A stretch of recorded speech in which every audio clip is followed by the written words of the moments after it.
मलिननेत्राय वेणोवाद्यविनोदिने राधाधरसुधापान शालिने वनमालिने महाभावस्वरूपास्त्वं कृष्णप्रियवरीह्यसि प्रेमभक्ते प्रदे देवी श्रीराधिका त्वं नमोऽस्तुते।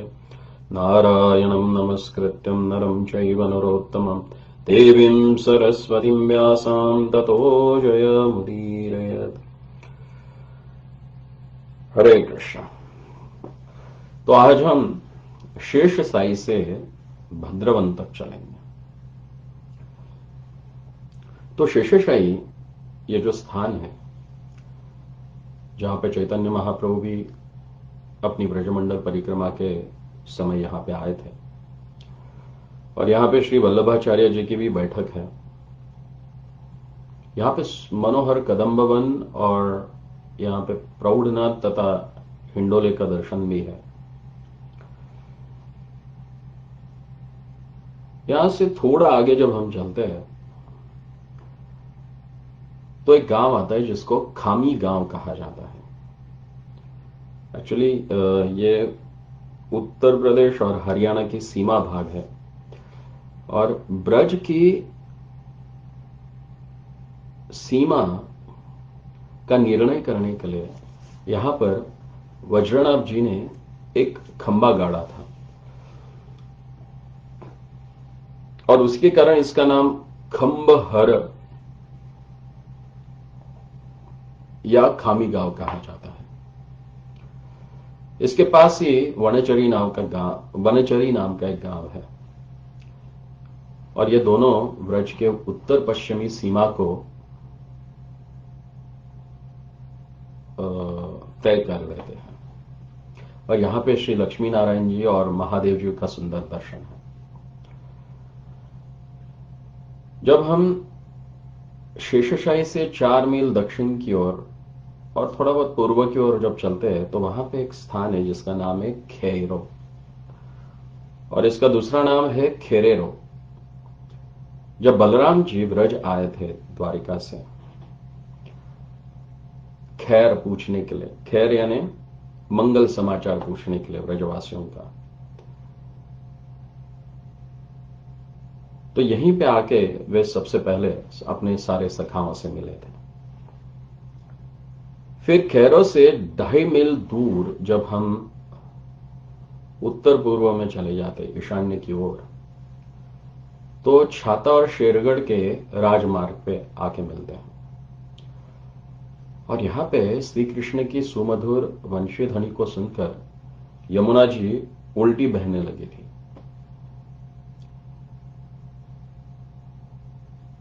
और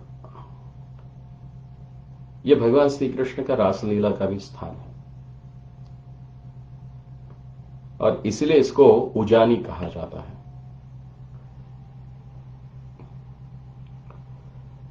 फिर जब हम उजानी से 2 मील फिर से अग्नेय की ओर चलते हैं तो आता है खेलवन और आज इसका नाम है शेरगढ़। तो गोचारण के समय श्री कृष्ण और बलराम जी अपने सखाओं के साथ यहां पर खेल खेलते थे और श्रीमती राधिका भी यहां अपनी सखियों के साथ खेल खेलती थी और इन्हीं सब कारणों से इस स्थान को खेलनवन कहा जाता है। तो यहां का प्रसंग इस प्रकार से है कि एक समय नंद बाबा गोपी और गौओं के साथ यहीं पर निवास कर रहे थे और वृषभानु बाबा भी अपने पूरे परिवार और गोधन के साथ यहीं पे निवास कर रहे थे।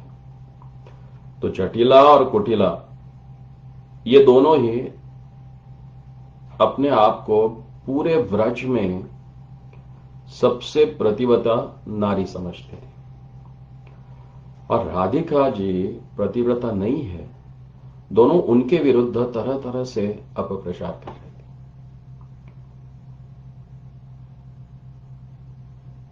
तो ऐसा देखकर लाला ने एक दिन अस्वस्थ होने का बहाना किया, जैसे कि कुछ बीमारी हो गई हो और उन्होंने इस प्रकार से दिखलाया कि मानो उनके प्राण ही निकल रहे हो। तो यशोदा मैया ने वैद्य और जो मंत्रज्ञ ब्राह्मण थे उनको बुलवाया, लेकिन वे कुछ भी नहीं कर सके। तो अंत में वहां पे योग माया जो उपस्थित हुई और उन्होंने कहा, यदि कोई पतिव्रता नारी मेरे दिए हुए सैकड़ों छिद्रों से युक्त इस घड़े में यमुना का जल भरकर लाएगी और मैं मंत्र द्वारा फिर श्री कृष्ण को अभिषेक कर दूं, तो हमारा लाला जो है ये स्वस्थ हो सकता है, अन्यथा असंभव है। तो यशोदा जी ने जटिला और कुटिला को बुलवाया और उनसे उस विशेष घड़े में यमुना जल भर के लाने का अनुरोध किया।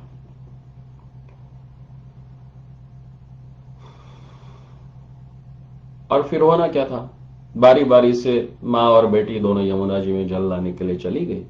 यमुना के घाट पर उन्होंने जल भरा, किंतु एक जल की बूंद भी उस घड़े में लाने के लिए वे असमर्थ रहे।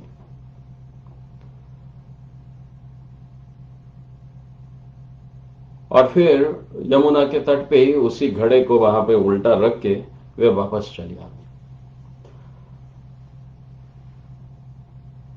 अब क्या करें, अब कौन जाके पानी लाएगा? तो फिर योगमाया जी से परामर्श करके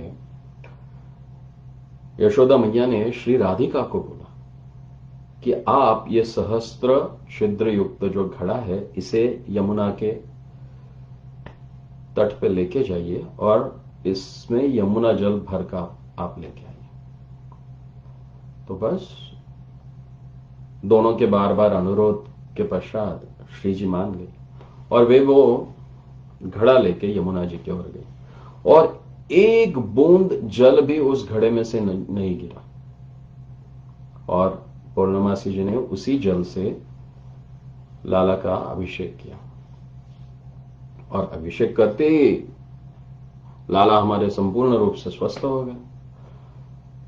और इस सारी घटना को देखकर सारे ब्रजवासी अचंभित हो गए और फिर तो सर्वत्र ही श्री राधिका के पवित्र धर्म की चर्चा होने लगी, प्रशंसा होने लगी। तो इसी खेलन वन में बलराम कुंड है, गोपी घाट है, श्री राधा गोविंद देव, श्री राधा गोपीनाथ जी का और श्री राधा मदन मोहन जी का सुंदर मंदिर है। यहां बहुत ही सुंदर रूप से हम इन विग्रहों के दर्शन कर सकते हैं। जब शेरगढ़ से यानी खेलन वन से 2 मील पूर्व में यमुना के तट पर हम चलते हैं तो वहां पे रामघाट स्थित है और वर्तमान में इसका नाम अब ओबे है, ओबे। यहीं पे बलदेव जी ने रासलीला की थी। द्वारका में रहते रहते कृष्ण बलराम को बहुत समय हो गया और उनके विरह में ब्रजवासी बड़े ही व्याकुल थे। तो उनको सांत्वना देने के लिए श्री कृष्ण जी ने दाऊ दयाल को ब्रज में भेजा था और उसमें नंद गोकुल यहीं आसपास निवास कर रहा था। बलदेव जी ने चैत्र और वैशाख 2 मास नंद ब्रज में रहकर माता पिता, सखा और गोपियों को सांत्वन देने की बहुत चेष्टा की। श्रीमद् भागवत के दशम अध्याय के 65वें दशम स्कंद के 65वें अध्याय के 17वें श्लोक में कहा जाता है, दौ मासौ तत्र चावित सिन्मधुम माधमेव च रामः क्षपासु भगवान गोपीनाम रतिमावहना। तो 2 मास यानी 2 महीना वे यहां पे रहे, मधु और माधव मास यानी चैत्र और वैशाख मास में। और उन्होंने बहुत प्रयास किया ब्रजवासियों को और गोपियों की सांत्वना करने के लिए। तो यहीं पे वे आए थे और अंत में गोपियों की विरह व्याकुलता दूर करने के लिए उन्होंने उनके साथ नृत्य और गीत पूर्ण रास का आयोजन किया। किंतु उनका यह रास अपने युद्ध की ब्रजयुवतियों के साथ ही संपन्न हुआ, अन्य किसी के साथ नहीं। मुरारी गुप्ता जो चैतन्य महाप्रभु के निज पार्षद थे, उन्होंने जो चैतन्य श्री कृष्ण चैतन्य चरित लिखा है उसमें इस लीला का वर्णन किया है। वे कहते हैं कि ततश्च पश्चात् तत्र वसंत वेशो श्री राम कृष्णो ब्रज सुंदरी भी विक्रीडतो स्वस्व युथेश्वरीभ्या समम रसज्ञो कलधौत मंडितो नृत्यन्नतो गोपीभिः सार्ध गायन्तो रसभावितो गायन्तीभिश्च रामभिर्नृत्यभिश्च शोभितो। वे कहते कि उसके पश्चात वसंत ऋतु में श्री राम कृष्ण की जो ब्रज सुंदरियां थी उनके साथ अपने अपने युद्धेश्वरियों के साथ यहां पे केवल अपनी युद्धेश्वरियों के साथ यानी बलराम जी की जो पक्ष की गोपियां थी उनके साथ ही यहां पे उन्होंने रास किया था। फिर आगे कहते कि उस समय वरुण देव की प्रेरणा से परम सुगंधमयी वारुणी वृक्षों का जो मधुर रस है वो बहने लगा और अपने प्रियाओं के साथ बलदेव जी ने उस सुगंधमयी वारुणी का पान कर वे रास विलास में एकदम प्रमत्त हो गए।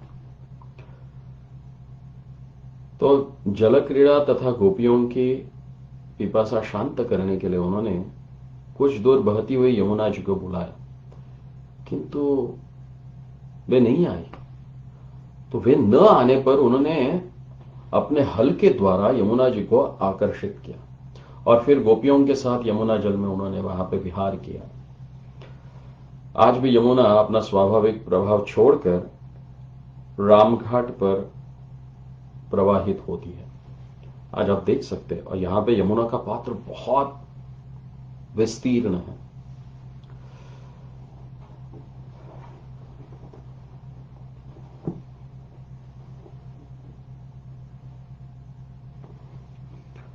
तो फिर जब हम यहां से आगे निकलते हैं,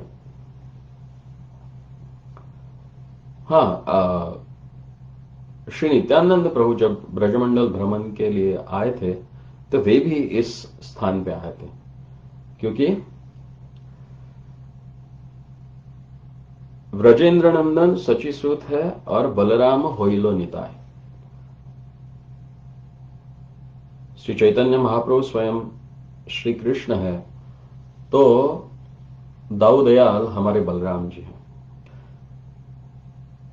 और दाऊदयाल बलराम जी ही नित्यानंद प्रभु है। और नित्यानंद प्रभु जब स्वयं ब्रजमंडल भ्रमण के लिए आए थे तो वे भी यहां पे पधारे थे और इस विहार भूमि का दर्शन कर वे भावाविष्ट हो गए थे। और यही बलराम जी मंदिर के पास ही एक अश्वत्थ वृक्ष है जो बलराम जी के सखा के रूप में प्रसिद्ध है, क्योंकि यहीं पे वो रास लीला हुई थी। और इसी रामघाट के पास ही अत्यंत मनोहर ब्रह्मांड घाट है, जहां ब्रह्मा जी ने भगवान श्री कृष्ण की आराधना के द्वारा जो उन्होंने बछड़े चुराने का अपराध किया था उसके लिए क्षमा मांगी थी और भगवान ने उन्हें क्षमा कर दिया था। तो इसी ब्रह्मांड घाट के पास ये कच्छप वन है। तो कच्छप वन यानी यहां पर भगवान श्री कृष्ण कछुए बनकर अपने सखाओं के साथ खेलते थे। जैसे हम देखते हैं कि छोटे छोटे बच्चे कभी कोई हाथी बन जाता है, कभी कोई घोड़ा बन जाता है, तो वैसे ही भगवान यहाँ पे कछुआ बन जाते थे और इसलिए इस स्थान को कच्छप वन कहा जाता है। तो कच्छप वन के पास ही भूषण वन है। यहां गोचारण के समय सखाओं के विविध प्रकार के पुष्पों से ठाकुर जी का श्रृंगार करते थे और इसीलिए इसका भूषण वन कहा गया है। फिर भूषण वन के पास ही गुंजा वन है, जहां पे गोपियां गुंजा की माला बना के उस माला के द्वारा श्री कृष्ण का अद्भुत श्रृंगार करती थी। और यहां पे श्री जी का भी हमारे ठाकुर जी ने बहुत ही अद्भुत श्रृंगार किया था। तो गुंजावन से जब हम आगे चलते हैं और रामघाट से लगभग 1.5 मील दूरी पर नैऋत्य की दिशा में दक्षिण पश्चिम में एक वन है जिसको बिहार वन कहा जाता है। तो यहां वन बिहारी जी का सुंदर दर्शन है, यहां पे बिहार कुंड है और ब्रजबिहारी श्री कृष्ण ने राधिका के सहित गोपियों के साथ यहां पे रास विहार किया था और अनेक प्रकार की क्रीड़ाएं भी की थी। और ये यमुना जी के पास का बहुत ही रमणीय स्थल है। ब्रज के अधिकांश वन तो कट गए हैं। तो जैसे हमने पीछे देखा था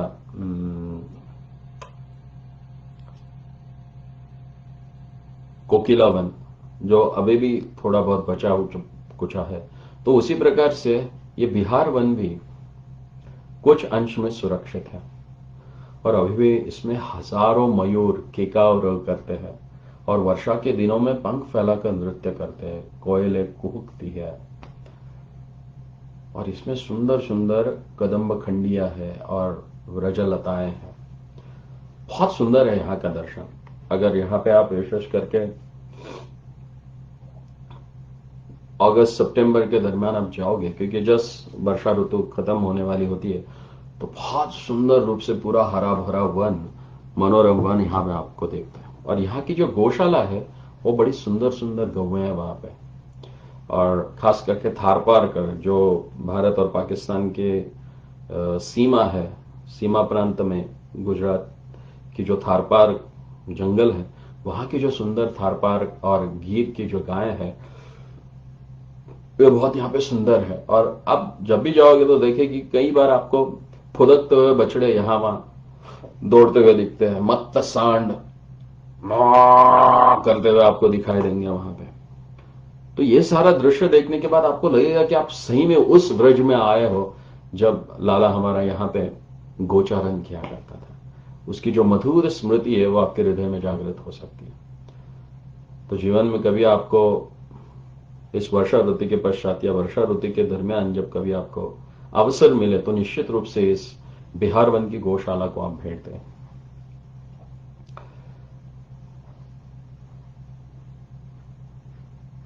तो रामघाट से 2 मील दक्षिण में जब हम चलते हैं तो हम भांडीर वन में पहुंचते हैं और यहीं पे अक्षय वट है और इसी वट वृक्ष के नीचे दाऊ दयाल और हमारा लाला अपने सखाओं के साथ विविध प्रकार की क्रीड़ाएं करता था और विशेषता यहां पर मल्ल युद्ध करते थे। और यहीं पे बलदेव जी ने, हमारे दाऊ दयाल ने प्रलंबासुर का वध किया था। तो वो अक्षयवट यहीं पे ही है।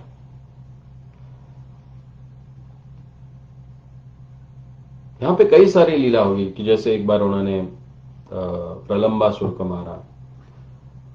तो दूसरी लीला ऐसी है यहां की, एक दिन सखियों के साथ श्रीमती राधिका जी हमारे ठाकुर जी के साथ लाल विलास कर रही थी, रास लीला विलास कर रही थी।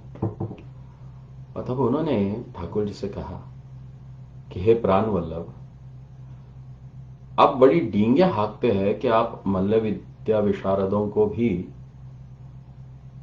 परास्त कर सकते हैं और आपने किया भी है। तो इतना सब होने के पश्चात आप श्रीदामा से कैसे पराजित हो गए? तो श्री कृष्ण ने उनको उत्तर दिया कि यदि ऐसी बात है तो हम गोपियां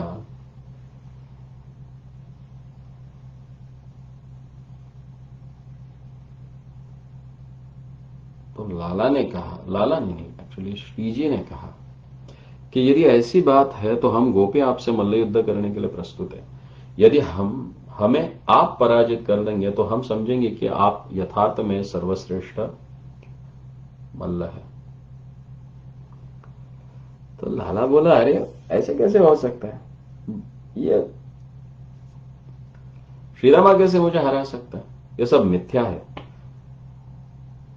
तो श्री जी ने कहा ठीक है, फिर हमारे साथ मल्ल युद्ध करो और हमसे अगर पराजित हो गए तो कुछ सिद्ध नहीं होगा, और अगर आप पराजित नहीं हुए तो सिद्ध हो जाएगा कि आप यथार्थ रूप में बड़े बड़े मल्लों को हरा सकते हो। तो फिर बस गोपियों ने मल्ल वेश धारण किया और श्री जी के साथ ठाकुर जी का मल्ल युद्ध हुआ, और जिसमें हमारे ठाकुर जी पराजित हो गए। तो सखियों ने ताली बजाकर श्री जी का अभिनंदन किया।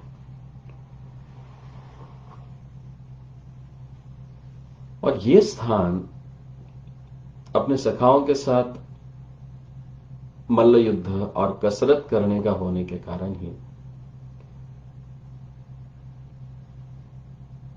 यहां अक्षयवट के पास जो गांव है उसको काशरट कहा जाता है। काशरट का अर्थ है कसरत करना या कुश्ती करना। तो इस प्राचीन वटवृक्ष के अंतरित होने पर उसके स्थान पे नया वटवृक्ष लगाया गया है, और भांडीरवन स्थित भांडीरवट ये दूसरी लीला स्थली है जो यमुना के दूसरे तट पर अवस्थित है। तो ये यमुना के इस पार भांडीरवन का भाग है जहां पे अक्षयवट है, और एक अक्षयवट है जो पल्ले बार है, पूर्व की दिशा में यमुना जी के, ये पश्चिम की दिशा में है। तो काष्टड गांव से 2 मील जब हम नैऋत्य की ओर चलते हैं तो वहां पे एक आगियारा गांव है जिसका नाम अभी आरा है, क्योंकि यहां पे श्री कृष्ण गोचारण करने के लिए आते थे, और इस गोचारण स्थली में मुंजाटवी के मध्य में यह स्थान है।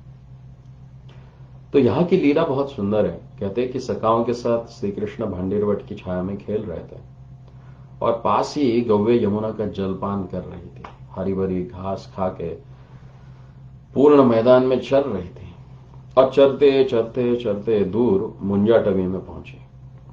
गर्मी के दिन थे, चिलचिलीती हुई धूप पड़ रही थी, और मुंज के पौधे सूख गए थे, नीचे बालू तप रही थी, और कृष्ण को पीछे छोड़कर जल तथा छायाविहीन इस मुंजावन में गौओं ने प्रवेश किया, और सघन मुंजों के कारण वे मार्ग भी भूल गए। प्यास और गर्मी के कारण गौएं छटपटाने लगे, और सखा लोग भी अस्वस्थ हो गए। वे दाऊदयाल और लाला को छोड़ के अपने गौओं को ढूंढने के लिए वे भी यहां पे ढूंढते ढूंढते ढूंढते यहां तक पहुंच गए, और उनकी अवस्था भी गौओं जैसी होगी। वो प्यास से बेहाल हो गए, बहुत कड़क गर्मी थी, छटपटाने लगे प्यास के कारण। और इसी समय दुष्ट कंस के किसी अनुचर ने, किसी सेवक ने इस मुंजवन में आग लगा दी, और आग हवा के साथ क्षण भर में चारों ओर फैल गई, क्योंकि मुंजा के पेड़ सारे के सारे सूखे पड़े थे, और आग के लपटों ने गौओं और ग्वाल बालों को घेर लिया। और जब गायों ने और गोप बालकों ने देखा कि अब इस अग्नि से हम बच नहीं सकते, तो वे जोर जोर से दाऊदयाल और लाला को पुकारने लगे, और उनकी पुकार सुनकर हठात कुछ क्षण में ही दाऊदयाल और लाला हमारे पहुंच गए। और फिर लाला ने अपने सारे सखाओं को बोला कि आप आपकी आंखें बंद कर दो, और जैसे ही उन्होंने आंखें बंद कर दी, पलक झलक में उस भीषण दावाग्नि का लाला ने पान कर लिया। और सखाओं ने आंख खोलते ही देखा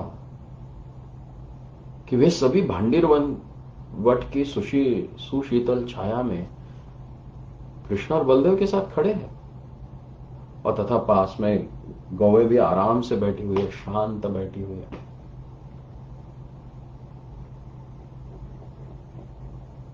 तो जो भी कोई श्री कृष्ण के चरणों का आश्रय ग्रहण कर लेता है वो इस संसार रूपी दावाग्नि से मुक्त हो सकता है। इसीलिए इस संसार रूपी दावाग्नि से प्रपीड़ित हर जीव को ठाकुर जी के चरणों का आश्रय लेना चाहिए।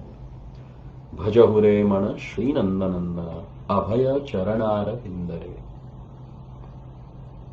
उन अभय चरण के चरणों का हमें आश्रय लेना चाहिए, क्योंकि इस संसार दावा से वही निकाल सकते। संसार दाव दहनाकुल भीषणोर, जैसे शंकराचार्य अपने लक्ष्मी नरसिंह करावलम स्तुति में कहते हैं कि यह संसार दावानल के जैसा है और चारों तरफ से आग लगी हुई है, और इससे निकलना है तो सरसिम त्वत्पाद सरसिम शरणागत से, हे ठाकुर जी आपके चरणों की जो सरसी है, नदी है, उसमें हमें शरण ग्रहण करनी।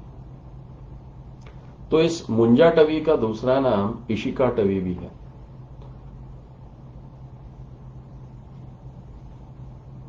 तो यमुना के पल्ले पार पूरब की ओर भांडीर गांव है, और यह भांडीर गांव ही मुंजाटवी है।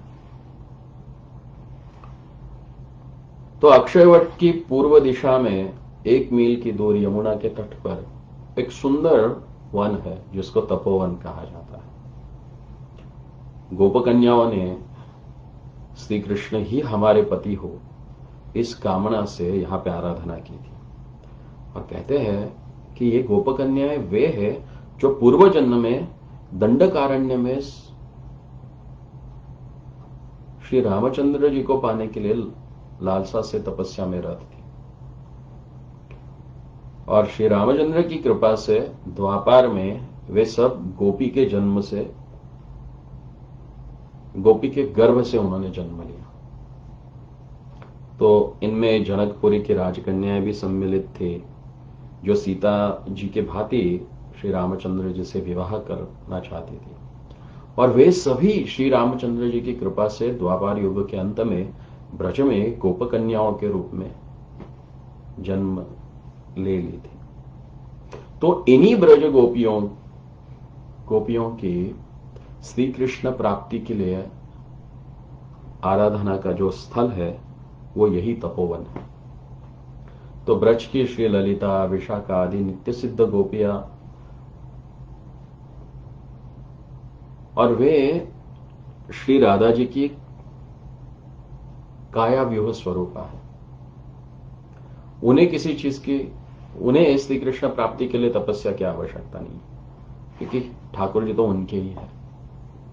तो यहां पे जो गोपियां तपस्या कर रही थी, जैसे हमने पहले ही बताया कि वे सारे जनकपुरी की और दंडकारण्य के बड़े बड़े ऋषि थे, ऋषि कन्याएं थी, जिनकी इच्छाएं थी कि वे भगवान को पति रूप में प्राप्त करें। तो वे सब यहां पे थे। तो गोपियां जहां पे स्नान करती थी यमुना में, यहां तपोवन के पास, उसे गोपी घाट कहा जाता है। फिर यहां से थोड़ी आगे जब चलते हैं तो वहां पे है चील घाट, और ये चील घाट जो है ये अक्षयवट से 2 मील पश्चिम में स्थित है, और गोप कुमारियों ने श्री कृष्ण पति के रूप में प्राप्त हो, इस आशय से 1 मास तक नियमित रूप से व्रत का पालन किया था और कात्यायनी देवी की पूजा की थी।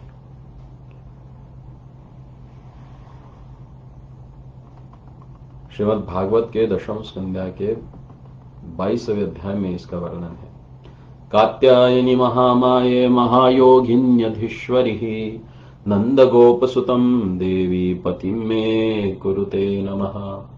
एवं मासं व्रतं चेरु कुमार्या कृष्ण चेतसः भद्रकालीं समानार्च भूयान नंदसूतपति, और नंद गोपसुतम देवीं पति में कुरु। तो यहां पे वे कहती है कि हमें श्री कृष्ण ही पति रूप में प्राप्त हो,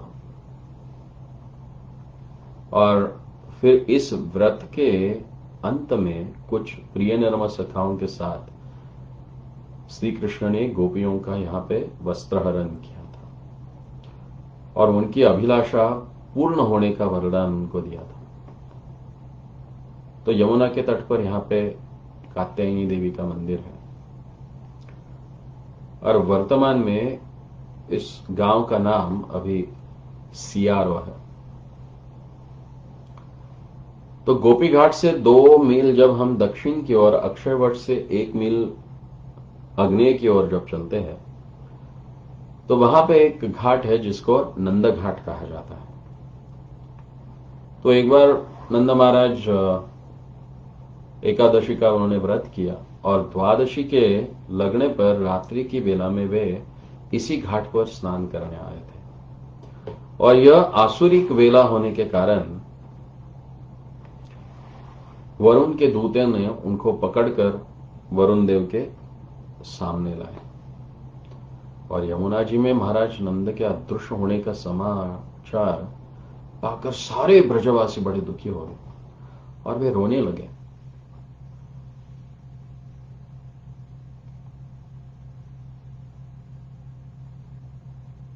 तो ठाकुर जी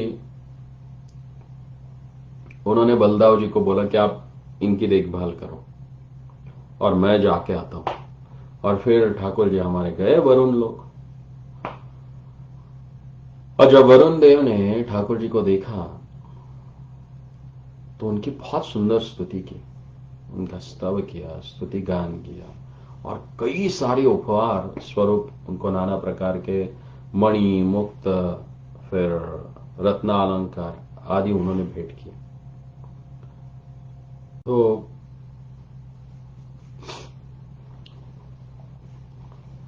वरुण देवता ने बहुत सारे उपहार देकर भगवान की स्तुति स्तवन की और उनसे क्षमा याचना की कि मेरे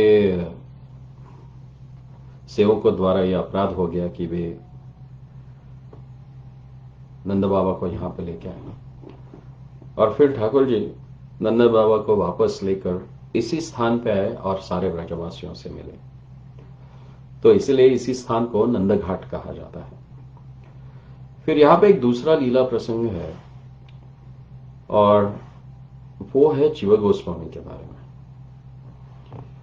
कि एक समय जीव गोस्वामी ने किसी दिग्विजय पंडित को शास्त्रार्थ में पराजित कर दिया था। और वह दिग्विजय पंडित जो था वो श्रील रूप गोस्वामी जी के जो लिखे हुए ग्रंथ थे उनका वो संशोधन करना चाहता। और बालक जीव गोस्वामी जो थे उनको वो सहन नहीं हुआ और वृंदावन में यमुना के घाट पर उन्होंने उसको पराजित कर दिया। तो वृंदावन में बालक की बहुत भूरी भूरी प्रशंसा होने लगी और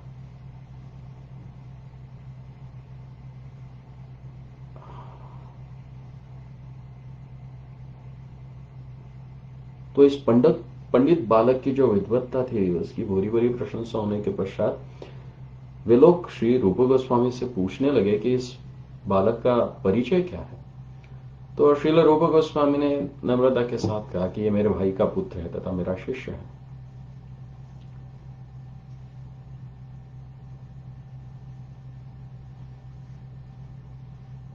तो जब श्रील रूप गोस्वामी को मालूम पड़ा कि जीव ने इसके साथ शास्त्रार्थ किया है, तो दिग्विजय पंडित चले जाने के पश्चात श्री रूप गोस्वामी ने कहा कि जीव तुम इतनी सी बात भी सहन नहीं कर सकते हो, अभी भी तुम्हारे अंदर प्रतिष्ठा की लालसा है, अतः तुम अभी यहां से चले जाओ। और श्री रूप गोस्वामी के इन कठोर शासन वाक्यों को सुनकर श्रील जीव गोस्वामी बड़े दुखी हुए और वे वृंदावन से नंदघाट के निकट यमुना के किनारे इस सघन निर्जन वन में रहने लगे और बड़े कष्ट से रह रहे थे यहां पे वे। और उस समय तो यमुना के तट पर यहां पे मगरों की मादमे रहती थी और कभी कभी आटा में जल मिलाकर वे ऐसे ही पी लेते थे यहां, तो कभी कभी उपवास करते थे। और वे इस प्रकार से अपने गुरुदेव श्रील रूप गोस्वामी से बिछड़कर विरह में अपने दिन निकाल रहे थे। और उन्हीं दिनों श्री सनातन गोस्वामी ब्रज परिक्रमा के बहाने नंदघाट पर उपस्थित हुए और वहां ब्रजवासियों के मुख से उन्होंने एक किशोर गौड़ीय बालक साधु की कठोर आराधना के बारे में सुना।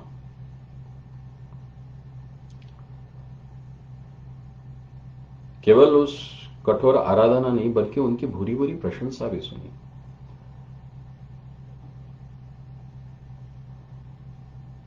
तो प्रशंसा सुनने के पश्चात सनातन गोस्वामी बाद जीव गोस्वामी के पास पहुंचे और तथा उनकी सांत्वना देकर उन्होंने अपने साथ उनको वृंदावन लेके आए और अपनी भजन कुटी में जीव गोस्वामी को छोड़कर वे अकेले ही रूप गोस्वामी के पास आए। और उसी समय श्रील जीव गोस्वामी जीवों पर दया के संबंध में उपस्थित वैष्णवों को प्रवचन दे रहे थे। तो श्रील सनातन गोस्वामी ने उस व्याख्या के या उस प्रवचन के बीच में ही श्री रूप गोस्वामी से पूछा, तुम दूसरों को तो जीव पर दया करने का उपदेश दे रहे हो, किंतु स्वयं जीव पर दया क्यों नहीं करते?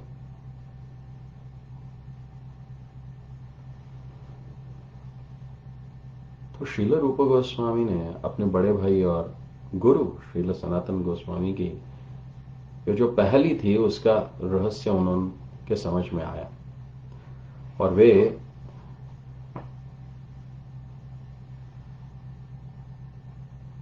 श्रील जीव गोस्वामी के पास गए।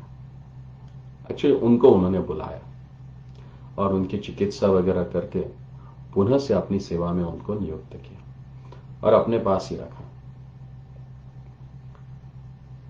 तो नंद घाट में रहते ही उसी समय श्री जीव गोस्वामी ने अपने जो षट संदर्भ है, कृष्ण संदर्भ, भागवत संदर्भ,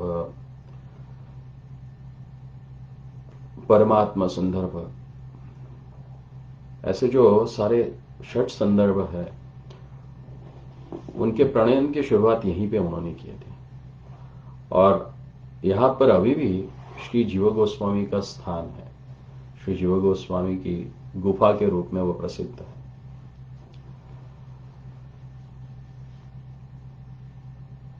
यहां पे एक जो गांव है उसको भय गांव कहा जाता है या भैया भय गांव कहा जाता है, क्योंकि श्री नंद महाराज वरुण के दूतों को देखकर यहां पे भयभीत हो गए थे और इसीलिए वज्रनाभ ने इस गांव का नाम भय गांव रखा, जो इस नंद घाट से एकदम जुड़ा हुआ ही है। फिर चीरघाट से 2 मील दक्षिण की ओर हम जब चलते हैं तो वहां पे एक गांव है जिसको गांगरेली कहा जाता है। इस गांव से आगे होते हुए जब हम आगे चलते हैं तो वहां पे है बसई गांव या वत्सवन। कहते कि ब्रह्मा जी ने यहां बछड़ों और ग्वाल वालों का हरण किया था और इसीलिए इस गांव का नाम है बच्छवन या वत्सवन और वर्तमान में इस गांव का नाम है बसई।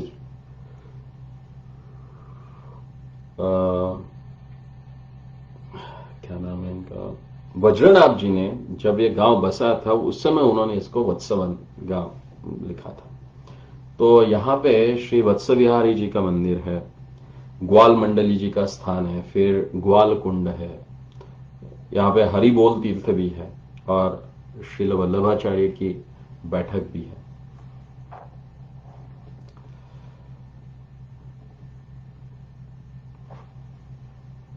तो और आगे का जो स्थान है उसका नाम है ऊनाई अथवा जनाई गांव। तो ये गांव बाजना से 1.5 मील दक्षिण में है।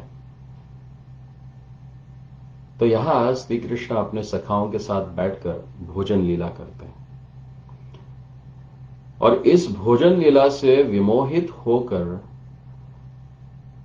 ब्रह्मा जी उन ग्वाल बालों का हरण कर लेते हैं और जब उनका मोह दूर हो जाता है और श्री कृष्ण जी का अनुग्रह प्राप्त होता है और जब वे अपने आप को जान लेते कि अपनी स्थिति क्या है, तो यही स्थान पे उन्होंने अपने आप को जाना और भगवान को भी देखा, इसलिए इस स्थान का नाम है जनाई।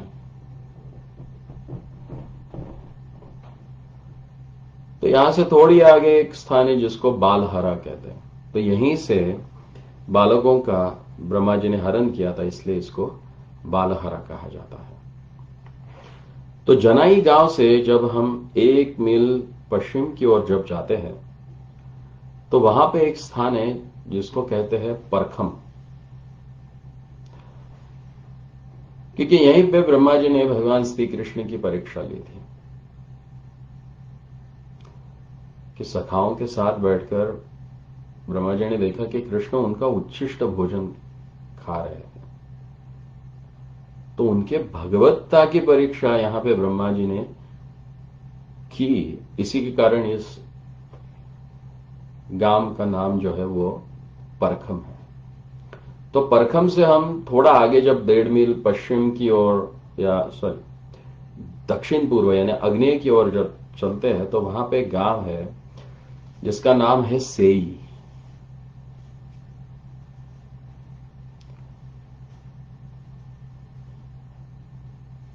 जब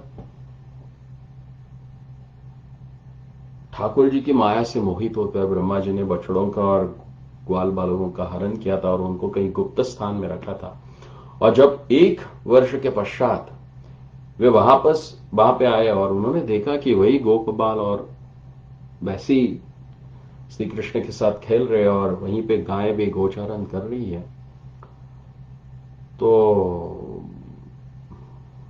वे विचार करने लगे कि वहां गुफा में जो मैंने गोबालक और बछड़े जो रखे से ही यानी वही है। और फिर वे सोए हुए गोप बालों को देखा और फिर से वे संदेहग्रस्त हो गए और उन्होंने कहा कि अरे से ही वही है। तो बार बार से ही कहने से इस स्थान का नाम सेई अथवा ग्वाल बाल और बछड़ों के सहित पूर्ववत कृष्ण को देखकर निश्चित किया कि सेई ये वही स्वयं भगवान श्री कृष्ण है। तो इस लीला का स्मरण करने के लिए वज्रनाभ जी ने ये गांव बसाया था जिसका नाम सेई है। तो और एक है चौमा या चतुर्मुह वाला या चौमुह का कहते हैं।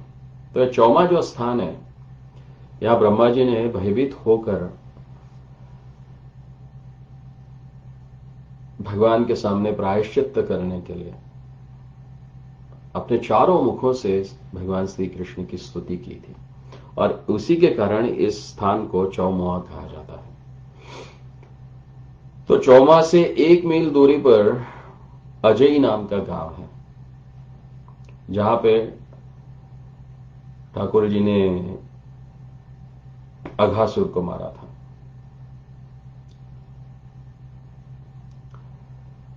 तो पसौली या सपौली या अघवन और सरफस्थली ये नाम से ये अजय गांव का जो स्थान है उसको माना जाता है।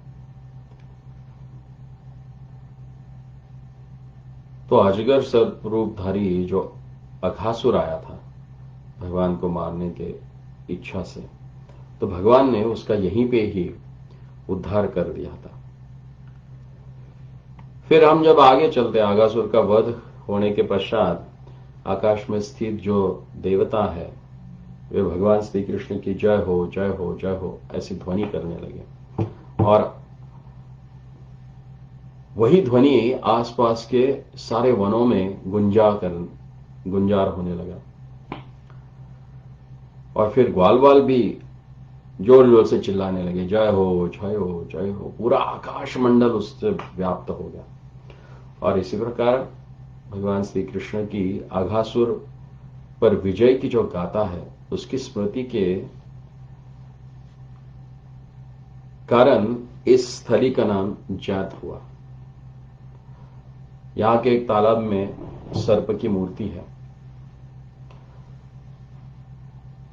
और ठाकुर जी की कृपा से इस दास को वहां पे कुछ उस लीला स्थली का जीर्णोद्धार करने के लिए कुछ सेवा मिली।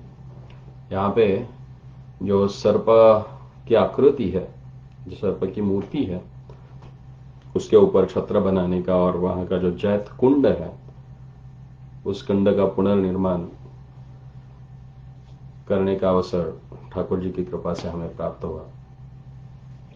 तो छठी करा से ये स्थान 3 मील की दूरी पे है। ये आप दिल्ली आगरा का जो राजमार्ग है वहीं पे स्थित है और बहुत ही सुंदर स्थान है। आप जाते जाते बस से भी देख सकते हैं या आपके वाहन से भी उसका दर्शन कर सकते हैं। फिर आघासुर का वध का समाचार जब वृद्ध ब्रजवासियों को मिला तो वृद्ध जो गोप और गोपियां है वे श्री कृष्ण की प्रशंसा करने लगे और वे कहने लगे कि लाला हमारा सयानो हो गया है, सयानो हो गया है। सयानो यानी बुद्धिमान और बलवान।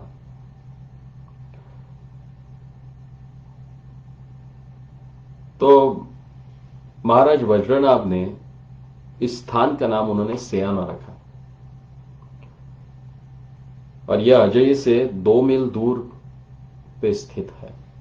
यहां सनक, सनंदन, सनत और सनातन इन 4 कुमारों के श्री विग्रह दर्शनीय है। फिर यह गांव यहां से जब हम 2 मील उत्तर पश्चिम में चलते हैं, जैसे कि वायव्य में, तो वहां पे शामरी गांव है और शामरी गांव से 1 मील कुछ पूर्व की दिशा में बरौली नाम का जो गांव है उसके पास एक तरौली नाम का गांव है और ये दोनों बरौली और तरौली पास पास में है और ये कृष्ण लीला के स्थान है। यहां से जाने के समय आगे पीटर गांव पड़ता है और यहां पे तमाल वन या कृष्ण कुंड की टीला है। तमाल वृक्षों के सघन बावली में परिमंडित श्री राधा कृष्ण के मिलन का और रसमयी क्रीड़ाओं का ये एक स्थान है।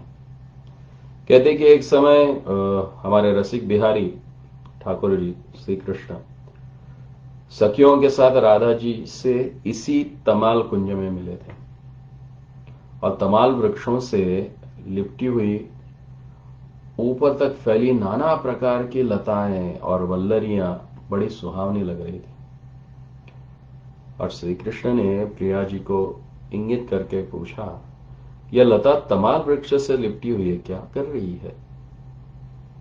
तो श्री जी ने मुस्कुराकर उत्तर दिया कि स्वाभाविक रूप से इस लता ने तमाल वृक्ष का अवलंबन करके उसे अपनी बेलों, पत्तों और पुष्पों से आच्छादित कर रखा है। यह वृक्ष का सौभाग्य है कि वृक्ष में फल और पुष्प नहीं रहने पर भी लताएं अपने पल्लों और पुष्पों से इस वृक्ष का सौंदर्य अधिक कर रही है, अधिक बढ़ा रही है। और इसी समय पवन के एक झोंके ने लता को झकझोर दिया और यह देखकर किशोर किशोरी दोनों युगल भाव में विभोर हो गए और यह तमाल वन इसी स्मृति को संजोए हुए अभी भी वर्तमान में है।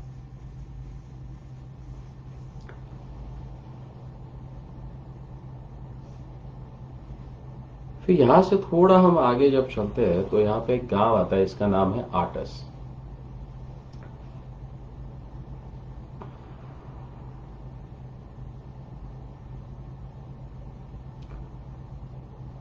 यह आटस गांव जो है यह अष्टावक्र मुनि की आराधना का स्थल है।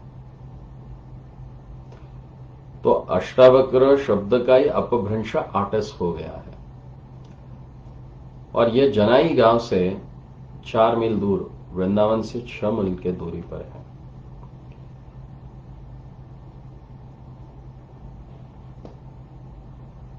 आटस से 1 मील दूरी पर एक दूसरा गांव स्थित है, उसको देवी आटस कहा जाता है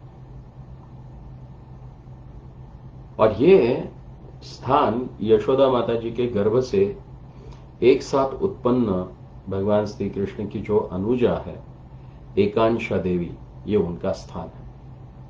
जैसे वसुदेव जी ने गोकुल से अपने साथ कंस कारागार में लाए थे और देवकी के संतान होने का समाचार पाकर कंस कारागार में देवकी की गोद से एकांशा को छीनकर पृथ्वी पर पटक देने के लिए जब उसे हाथों से आकाश की तरफ उठाया तो देवी अष्टभुजा दुर्गा रूप धारण कर कंस का तिरस्कार करके आकाश में अंतर्धान हो गए और वहां से अंतर्धान होने के पश्चात वे इस स्थान पे प्रकट हो गए और वज्रनाभ जी ने इसी लीला के स्मृति में यह गांव बसाया था जिसको देवी अटस कहा जाता है।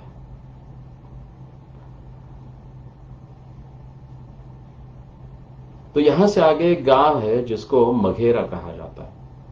जब कृष्ण और बलदेव अक्रूर के साथ रथ पर बैठकर ब्रज से मथुरा जा रहे थे तो उस समय ब्रजवासी लोग उनके विरह व्याकुल होकर मार्ग की ओर देख रहे थे तथा रथ के चले जाने पर उसकी धूल को देखते रहे और धूल के शांत हो जाने पर उसके मार्ग को देखते रहे।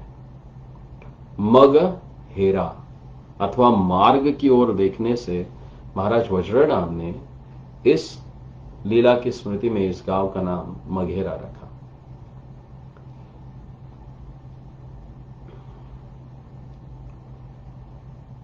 फिर और एक स्थान है जिसको चुंदरक कहा जाता है या सुंदरक आजकल। यह सौभरी ऋषि का यहीं पे आश्रम था। फिर और एक स्थान है जिसको शकोराया कहते हैं। देवराज इंद्र श्री कृष्ण और ब्रजवासियों के चरणों में अपराध करने के कारण अपराधी थे और उन्होंने अपने अपराधों को क्षमा कराने के लिए इसी स्थान पर श्री कृष्ण की आराधना की थी और इसीलिए इंद्र की आराधना का यह स्थल शकोरोया नाम से प्रसिद्ध है। यानी देवराज इंद्र का नाम है शक्र और शक्र से शकरोया नाम पड़ा है। फिर आता है बाराहर।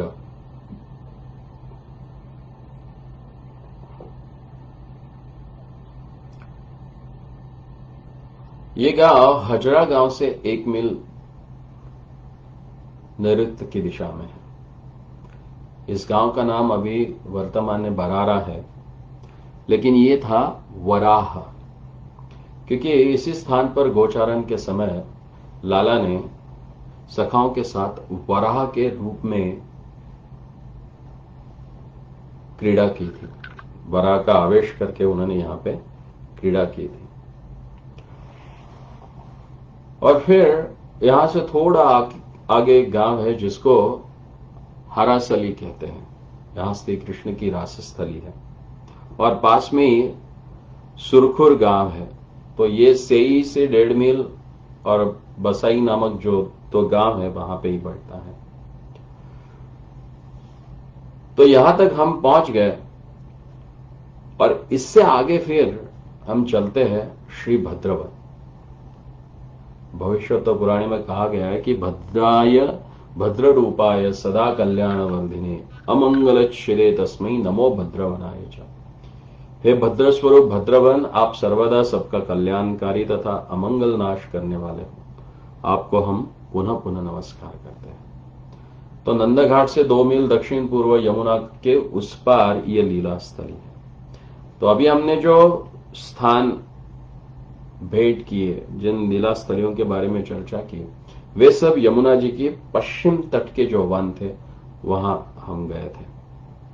अब हम जा रहे हैं यमुना जी के पल्ले पार यानी पूर्व में स्थित जो वन है उनकी हम परिक्रमा करेंगे, उन लीला स्थलियों का दर्शन करेंगे और उन लीला स्थलियों के बारे में चर्चा करेंगे।